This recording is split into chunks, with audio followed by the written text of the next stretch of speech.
Miss, okay na ba yung pagkain namin? Pwede nyo na bang iserve? Ito na! Tubig sa'yo, tubig sa'yo.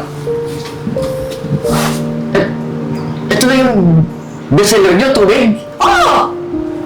Sa mga katulad niyo, yan ang bestseller. Kaya huwag niyo ako niloloko. Ano? Pagkatapos ng kumain, tatakas kayo? Tapos ako magbabayad, ako mag-aabono. Hoy! Kapal niyo naman! Miss, grabe ka naman makapagsalita. Eh, hindi mo pa nga kami kilala eh. Eh bakit? Hindi ako interesado makilala kayo. Ano? Artista kayo? Sikat kayo? Kapag dumating yung boss ko dito. Eden, Ay, sir, good morning po. saan pala? Ikaw nang bahala dito Kasi may pupuntahan akong business meeting. Sige po, sir. Saka mga customer natin. Ikaw nang bahala. Okay po. Darating pala yung mga kapatid ko dito. Kasi mo Sige, sir. Wala pong problema. Mga gwapo po ba yung kapatid niyo? Okay naman. Sige po, sir. Akong bahala. Huwag kayong mag-alala. Alam niyo naman, magaling ako dito. Sige po, sir. Good luck.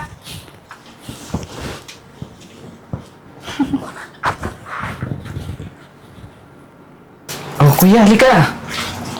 Oh, maupo ka. Yan. Oh, di ba kuya, galing ka probinsya, kakarating mo lang. Ngayon, matitikman mo dito yung pinaka-bestseller at pinaka-masarap na pagkain dito sa restaurant na to. Kaya nga, excited na ako. Tsaka, sakto, gutom na ako. Kaya nga eh. So, wait lang tatawagin natin yung waiter. Waiter! Hi miss. Hello po. Teka lang. Kakain kayo dito? Opo. Tsaka pa-order na lang din kami yung pinaka-bestseller po ninyo dito. Sigurado kayo? Siyempre naman miss. Tingnan niyo yung mga itsura niyo. Hoy, sa itsura niyo pa lang, kitang-kita na hindi niyo afford yung mga pagkain dito. Kaya kung ako sa inyo, doon na lang kayo sa labas. Maraming karinderya doon. Grabe ka naman, miss. May pambayad naman kami. Oo miss. Tsaka huwag ka mag-alala kasi magbabayad naman kami dito. Hindi kami kakain dito ng libre. Hoy, huwag niyo akong niloloko. Sa mga mukhang ganito, malabong makabayad kayo. Ikaw, tingnan mo nga. Nangangayayat ka na, siguro gumagamit ka, no? Tsaka ikaw, saan kang bundok galing? Yung mga pera nyo, isave nyo na lang yan kasi barya lang yan. Mag-ipon muna kayo bago kayo bumalik dito. Miss, ganito na lang ha. Bale, ibigay mo na lang sa amin yung pinaka-bestseller ninyo dito. Tsaka huwag ka mag-alala kasi magbabayad po talaga kami. May pera kami. Ganun? O sige, hintayin nyo ako ha. Huwag kayong tatakas. Diyan na kayo. Kuya, pagpasensyahan mo na yung waitress ha. Pagod lang siguro. Hayaan mo na. Tagal naman ng order. Gutom na ako. Kaya nga kuya eh. Pero alam mo kuya, hindi pa rin ako makapaniwala na ang laki na ng pinagbago ng restaurant na to. Kasi dati nung unang punta ko dito, unang pasok ko, hindi pa ganito kaganda eh. Ano? Nabagot ba kayo? Kakahintay sa akin? Miss, okay na ba yung pagkain namin? Pwede nyo na bang iserve? Ito na! Tubig sa'yo, tubig sa'yo. Ito na yung bestseller nyo, tubig. Oo! Sa mga katulad niyo, yan ang bestseller. Kaya huwag niyo ako niloloko. Ano? Pagkatapos ng kumain, tatakas kayo? Tapos ako magbabayad, ako mag-aabono. Hoy! Kapal niyo naman! Miss, grabe ka naman makapagsalita. Eh, hindi mo pa nga kami kilala eh. Eh bakit? Hindi ako interesado makilala kayo. Ano? Artista kayo? Sikat kayo? Kapag dumating yung boss ko dito, isusumbong ko kayo. Ipapakita ko yung CCTV at ipapahuli ko kayo para makulong kayong dalawa. Sadali lang, kumalma ka nga. Eh, wala naman kami ginagawa dito sa restaurant eh. Ang gusto lang namin dito, kumain kami ng kapatid ko. Hindi ba dapat pinagsiservisyuhan nyo kami ng maayos? Tsaka yung maayos na pakikitungo sa mga customer ninyo. Pasensya na. Kasi, advance ako mag-isip. O ano, iinumin niyo yan o hindi? Eh, miss, yung gusto namin, yung pagkain na in-order namin, yung pinaka-bestseller ninyo dito, lalong-lalo na tong kapatid ko. Alam mo ba, unang punta niya pa lang dito sa Maynila. Kasi galing ng probinsya tong kapatid ko. Eh di sana i-welcome niyo naman lang ng maayos, di ba? Wow! I-welcome? Dito pa talaga sa restaurant na to na mamahalin? Ano yan? VIP? Excuse me? Kakapal talaga ang mukha nito? Lalo na ikaw? Nakasagot-sagot ka pa? Hoy, kahit waitress lang ako, malaki dito yung posisyon ko. Ikaw, ano trabaho mo? Miss, mawalang Ito sa- galang na ha.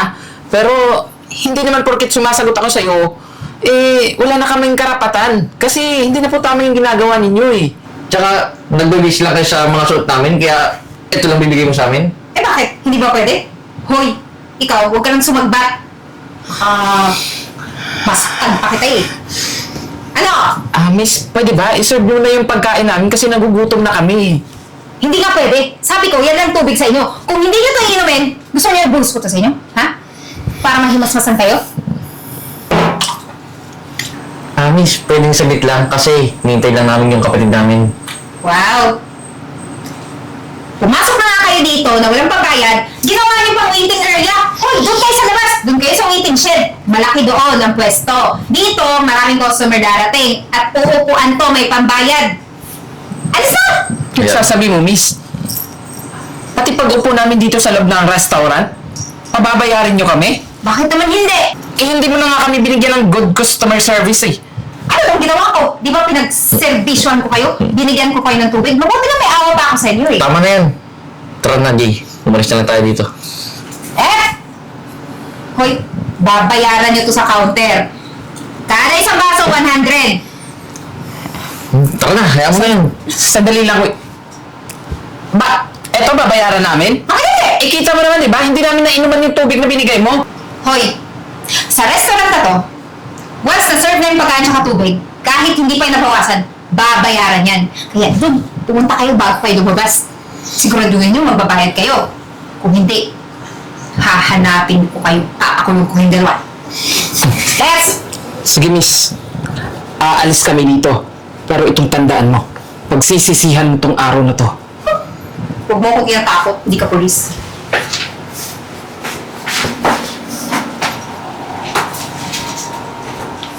Ito pa ko yung pagsulat. Kala na. Ay! Ano? Sir! Tama! Pinabalik niyo yan. Kasi alam niyo ba? Budol yan, pati may kasama niya. O ito! Yung dalawang yan, pumunta dito sa restaurant, mag-order, eh alam ko naman walang babayad. Tignan niyo mga itsura, pati pa na namin. At sir, ang kakapal na mukha, order pa ng bestseller dito, eh dito ang binigay ko para malaman nila na hindi ako agad naluloko. No, kaya ngayon sir, ipakulis niyo yan. Paano pa hindi magbayad ng tubig? Hoy, ano? Ako mag-aabono? Kakapal niyo! Alam mo, bilib talaga ako sa'yo eh. Sabi sa'yo. Napakagaling mo. Ikaw ang gusto mong tao, makulong. Ha? Teka lang. Bakit ako eh? Ako nga itong sumalba sa restaurant at baka mabudol tayo ng dalawang to. Diba? Sabi ko lang sa'yo, pupunta yung kapatid ko mamaya. Kapatid. Mga kapatid. Hoy, Eden. Kapatid ko ang nilalait mo. Sir naman! Huwag mo yun! Baka kapatid na! Kung kapatid mo to, ba't ganyan mga itsura? Ang layo, ang gwapo mo. Oh, matipulo. Sa akin pa ang katawan. Dahil lang ba sa itsura? Kaya mo sila nilalait? Kailangan mayaman, pogi. Para maganda yung customer service mo. Alam mo ikaw, kanina pa ako nagtitimpi sa'yo eh. Kung hindi ka ng babae, baka mamaya sinapak na kita eh. Oh, sige. Kakasuhan naman kita. Tingnan mo kuya. Ito ba? Ito ba yung waitress na hinag mo dito sa restaurant mo? Alam mo kuya, sayang eh. Ang ganda ng restaurant mo. Tsaka, marami pa namang mga good reviews sa ngayon. So, paano na kaya yung ibang mga customer kuya? Na mga ganito, kagaya namin, ganito man namin. Ano na lang yung sasabihin ng mga ibang customer kapag nilalait niya? Tsaka kuya, tanggalin mo yan. Kasi ayan ang sisira ng pangalan ng restaurant mo.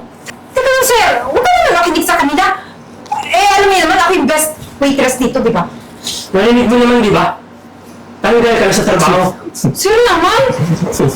Sir, Oo. Naman kasi, Asan na yung tapang mo kanina ha? Ngayon, nagmamakaawa ka. Sure, yung kapal na mukha mo eh. Alam mo, ikaw, tumigil ka na, kanina ka pa ha? Baka gusto mo sapakin kita. Kala mo gwapo. May pahabol pang... Kala mo gwapo? Eh, hindi talaga ako gwapo kasi maganda ako. Ikaw talaga. Ang kuya, pagkapatid natin ha? Makainin mo dito sa restaurant. Alam mo naman bago dito sa Punicha to, sa Manila. Ako nang bahala sa'yo. Alam ko naman yung paborito mo. Kuya, ang paborito ko, alam mo. Oo. Ano? Hotdog. Eh, kuya, pinapasok mo nga ako eh. Yun talaga. Tulog ako, ginapakapa mo ako. Yun na, upo ka na. Yun talaga. Ginapakapa ako niya. Naku kuya, dapat lang sa babaeng yun na tinanggal mo kuya kasi nakakasira ng reputasyon ng restaurant. Yun, wala na ng restaurant tapos sisirain namin yan. Diba ba yung kumain? Umuwi na kayo, ang ingay nyo. So kuya, teka na, baka mo ng pera, no? Pwede mo, papayin mo na yan, di na mo. Doon kami, kaya ka nagpapasok ko ng section. Pasok pa yun.